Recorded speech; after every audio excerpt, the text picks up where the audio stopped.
नमस्कार प्रिय दर्शकों, हमारे चैनल स्टोरी टाइम्स में हिंदू धर्म जगत के 18 महत्वपूर्ण पुराण, 4 वेद, सनातन धर्म और पुरानी कथाओं में स्वागत है।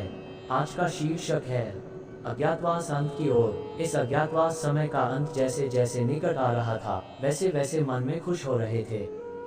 अब यह अज्ञातवास समाप्त होने वाला है, उनके सारे डर दूर हो जाएंगे, वे फिर राजा बनेंगे। राजा विराट को क्या मालूम था उनके नौकर वीर पांडव हैं। उसका सेनापति कीचक मरा तो विराट देश के राजा सुशर्मा ने अपनी पुरानी हार का बदला लेने के लिए विराट पर आक्रमण कर दिया। सुशर्मा दुर्योधन का मित्र था, इसलिए उसने दुर्योधन को भी इस आक्रमण में अपने साथ मिला लिया। दुर्योधन अपने वीरों कर्ण, दुशासन, शकुनी के साथ विशाल कौरव सेना को लेकर वहीं पहुंच गया। राजा विराट को जैसे ही यह सूचना मिली कि सुशर्मा और कौरवों ने मिलकर उस देश पर आक्रमण कर दिया है, उस समय तो उनका सेनापति कीचक भी नहीं है जो इन्हें रोक सके। देखिए महाराज, यदि आप बुरा न माने तो मैं युद्ध में आपके साथ चलूं, तुम क्या करोगे वहां? तुम तो एक रसोइये हो। महाराज, यह बात तो आपको वहीं पर चलकर पता चलेगा कि मैं क्या कर सकता हूँ। अभी तो आप मुझे अपना सारथी बनाकर ले चलिए। ठीक है, यदि तुम्हारी इच्छा मेरे साथ मरने की है तो चलो भाई, तुम भी चलकर मरो। मुझे पता है सुशर्मा और कौरवों के साथ हम युद्ध में नहीं जीत सकते, यह सब समय ही बताएगा। यह कहते हुए भीम राजा का रथ चलाता हुआ उसे युद्ध में ले आया। सुशर्मा तो जैसे पहले ही से राजा का इंतजार कर रहा था, उसने अपनी भारी सेना के साथ विराट पर भयंकर आक्रमण कर दिया। विराट कब तक युद्ध कर सकता था?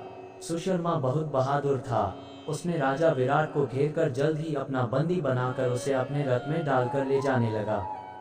तभी भीम अर्थात रसोइये ने राजा विराट की तलवार उठाकर सुशर्मा के रथ को जा घेरा और उस पर एक बार करके धरती गर गिरा दिया और दोनों पांव उसकी छाती पर इतनी ताकत से रखे कि सुशर्मा की सांस बंद हो गई, जिससे उसकी मृत्यु हो गई। फिर भीम ने राजा विराट की जंजीरें खोलकर उसे अपने रथ में डाल लिया। उधर से यह खबर मिली कि कौरव सेना महाराज विराट की सारी गायें छीनकर ले जा रहे हैं। उनकी यह चाल है कि किस तरह से विराट राजा दूध के बिना हो मारा जाए। अब की बार अर्जुन ने अपना भेष बदला और राजा विराट से कहा, महाराज आप इन कौरवों की चिंता मत कीजिए, इनके लिए तो मैं अकेला काफी हूँ। अर्जुन ने जैसे ही युद्ध आरंभ किया तो सबसे पहले कर्ण के पुत्र विकर्ण को अपनी ही बाण से मार डाला।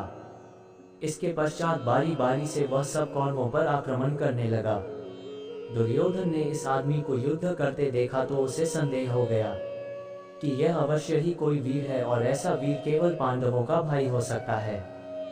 उसने भीष्म जी से पूछा कि क्या पांडवों के वनवास के 13 वर्ष पूरे हो गए? वन हो सकता है, क्योंकि यदि यह युद्ध करने वाले पांडव हैं तो अवश्य ही उन्होंने अपने अज्ञात वनवास का समय पूरा कर लिया होगा।